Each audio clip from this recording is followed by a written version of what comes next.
Well, as soon as I have some actors show up, we will perform a small play for you. I'll just make small talk until they get here. My name is Nephan Andrews, and I'm a parishioner here at Joy Balthasaro. And for your viewing pleasure, we are presenting several scenes from It's a Wonderful Life. We are not professional actors, and you're all people of goodwill. So we hope that you enjoy our very humble production in the Christmas spirit.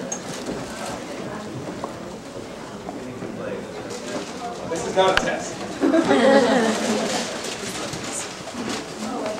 Hey Ernie, how's it going? Hi, George. Hey. Hi, Mary. Look at that, Ernie, right there. Oh yeah, it's going to snow again. What do you mean it's going to snow again? Look at the headlines. Local boy wins Congressional Medal of Honor. Commander Harry Bailey, U.S. Navy, shot down 15 planes, 2 of which were about to crash into a transport full of soldiers. I know, George. I think it's swell. Yeah, now here, Ernie, you keep that. That's for you, Oh, all right? that's awful nice of you, George. We'll see you later, Ernie. Well, bye, guys. Merry Christmas. That's George Bailey. He's the best guy you could meet. Never was such a fella to help out somebody who needed it. Like the time he saved his kid brother, Harry Bailey, who drowned in Miller Pond when he was 9 years old, and now Harry, a war hero? That bit of heroics cost him the hearing in his left ear. I bet there's a million stories I could tell you. Probably next to nobody he ain't helped here in Bedford Falls in some way. You know, I bet he gets it from his pop. Mr. Peter Bailey was a real pillar in this community. Started the Bailey Building and Loan so as your average hard-working Joe could have a decent place to live, which is a darn sight harder than you might think, but with old man Potter always scheming to make money off other people's misery. Why, in the Depression, Potter bought up everything that wasn't nailed down here in Bedford Falls. Those was hard times, they was. A fella couldn't hardly afford to live anywhere except Potter's slums, hadn't it been for that Bailey Building and Loan. And he nearly got that too when Mr. Peter Bailey died. Tried to buy up all the stocks and shut the place down. But George stood up to him. Yeah, he's a swell guy, George.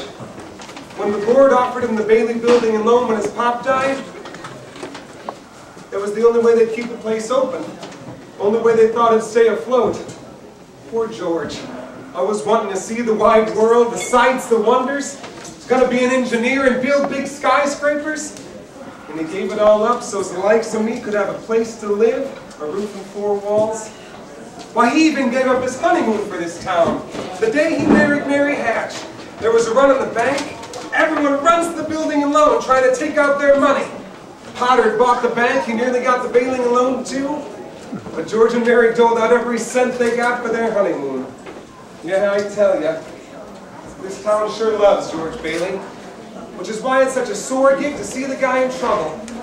Such a sore gig to see him upset.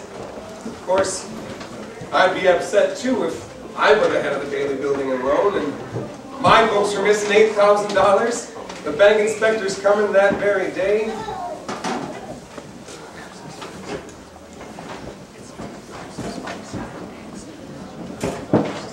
$2,000, $3,000, $4,000, $5,000, $6,000, $7,000, $8,000.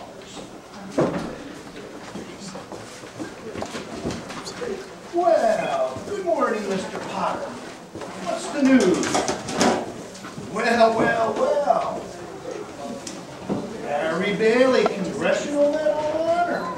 That couldn't be one of the Bailey boys, could it? How does slacker George feel about that? Very jealous.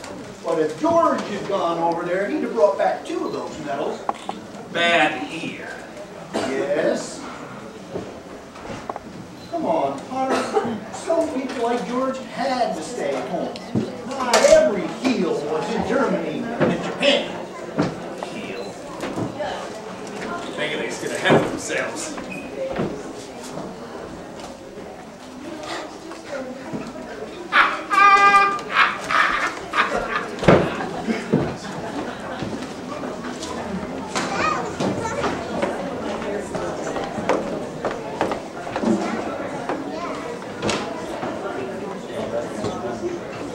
The day that Uncle Billy lost $8,000 was a bad day for the building loan.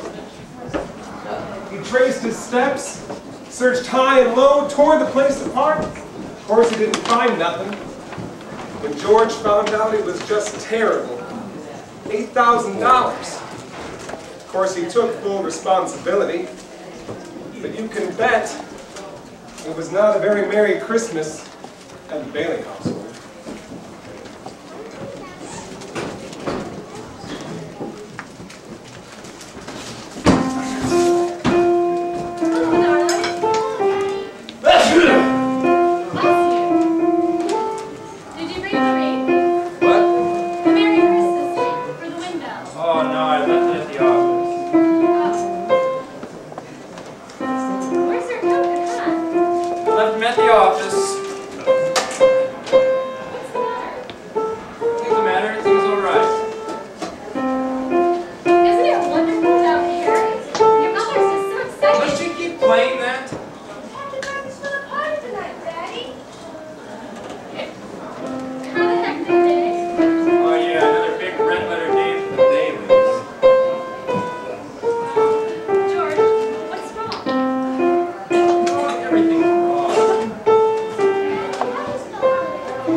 Poor George.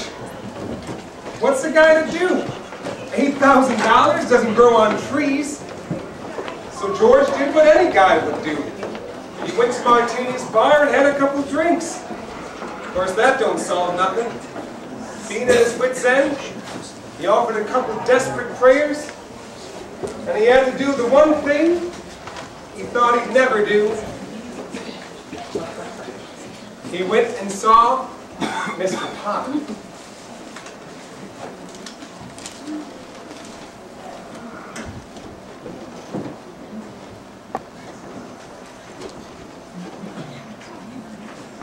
Mr. Potter, I'm in trouble. I need help. There's some sort of an accident. My company's short in their accounts. I need to raise $8,000 immediately. Please help me, Mr. Potter. I'll pay any sort of a bonus on the loan, the extra interest.